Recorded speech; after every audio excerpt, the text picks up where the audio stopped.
The fluorescent lights of Terminal C cast harsh shadows across Emma's face as she stared at the departure board through tears she refused to let fall. Gate 47. Delayed. Again. Around her. The airport buzzed with life, families embracing, businessmen rushing past, lovers saying goodbye. But she had never felt more invisible, more utterly alone.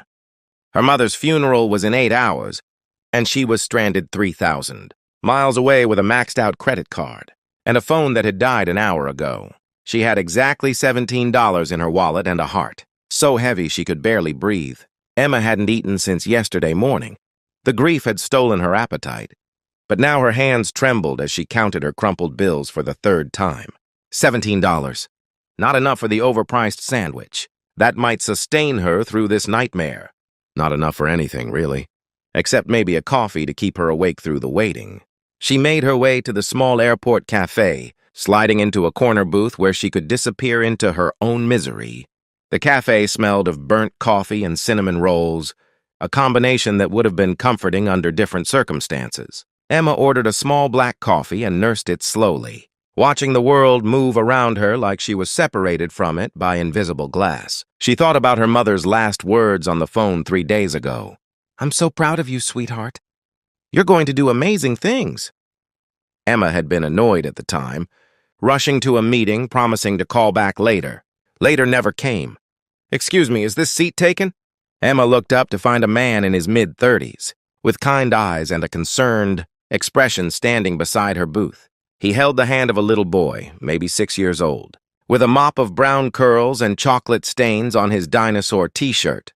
"It's all yours," Emma said, gesturing to the empty seats across from her, though her voice suggested she'd rather be left alone. "Thanks. I'm Marcus, and this little guy is Jaime. Say hi, buddy."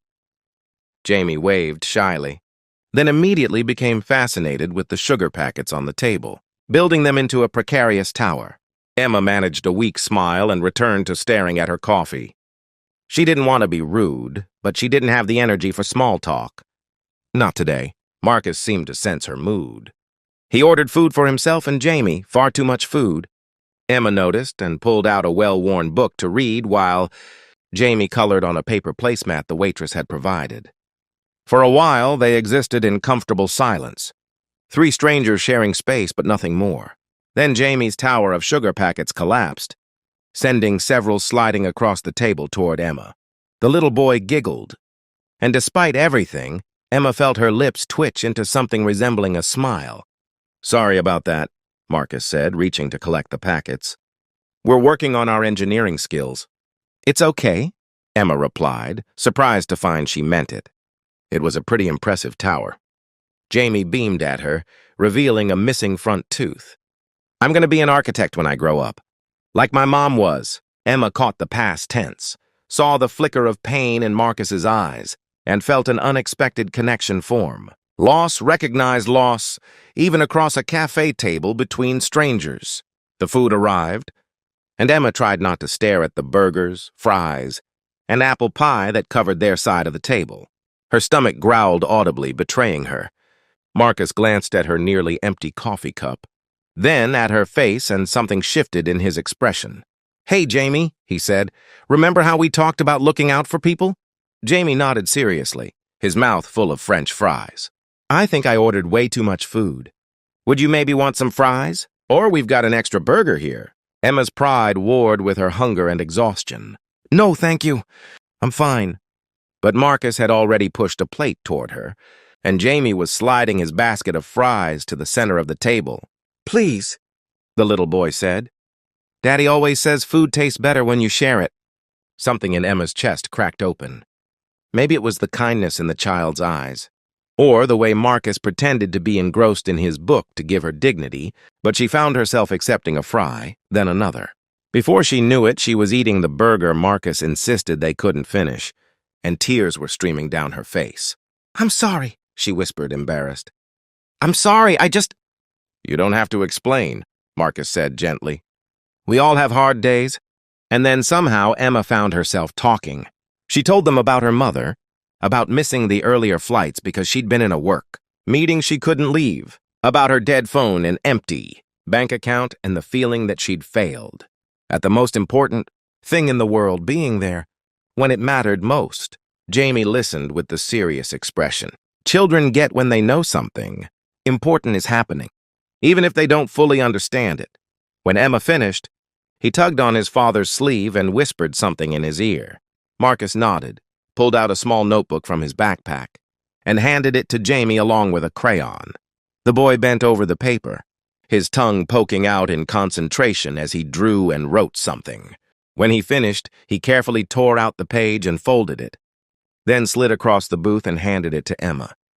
"This is for you," he said simply. Emma unfolded the paper with shaking hands. On it, Jaime had drawn 3 stick figures, a woman with long hair, a man, and a little boy, all holding hands under a bright yellow sun. Above the drawing, in careful crooked letters, he'd written, "You're not alone. We are your friends now. The dam broke." Emma sobbed, and Jaime climbed into the booth beside her, patting her arm with his small hand. "It's okay to cry," he said wisely.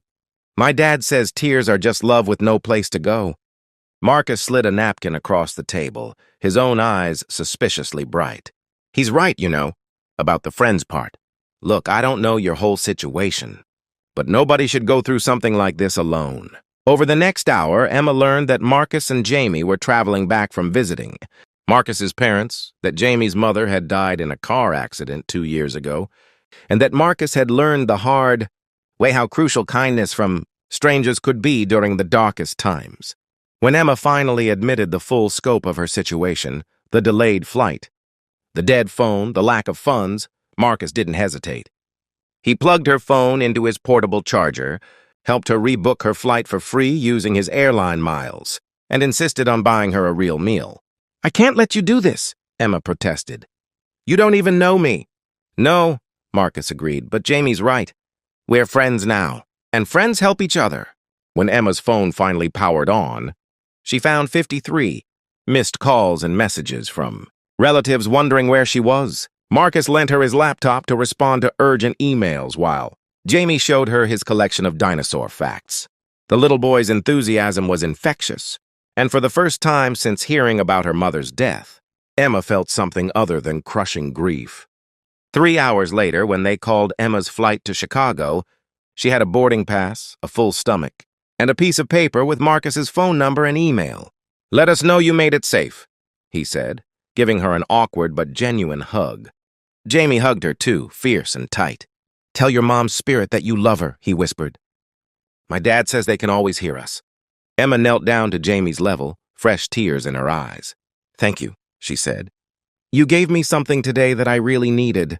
You reminded me that there's still goodness in the world." On the plane, Emma carefully smoothed out Jamie's drawing and read his misspelled message again.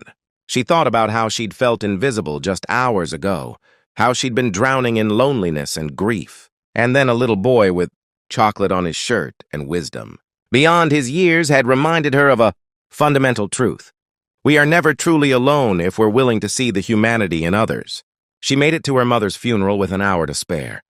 As she stood before the casket, Emma told her mother about Marcus and Jaime, about unexpected kindness and the way strangers can become angels when we need them most.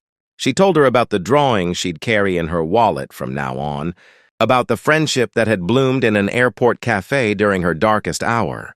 2 months later, Emma received a letter from Jaime, a crayon drawing of the 3 of them at a park, with the caption, "When you visit us." Marcus had added a note at the bottom. "You said we reminded you there was still goodness in the world. You reminded us why we keep showing up for people. Jaime asks about you constantly. We'd love to meet for real sometime, no airport crisis required." Emma looked at the drawing through happy tears and picked up her phone. Some connections, she realized, were meant to last beyond a single encounter. Some kindnesses echoed forward, changing everything. And sometimes, when you're waiting alone in an airport cafe, broken and lost, the universe sends you exactly what you need, a single dad, and his son with a note that changes everything. She typed her response. "How about next month? I make a mean chocolate cake, and I owe someone a celebration for being the best architect in training I know." Some stories of loss end in darkness, but others end with the unexpected light of new beginnings. Emma's mother had been right, she realized. She was going to do amazing things, starting with showing up for the people who had shown up for her when it mattered most.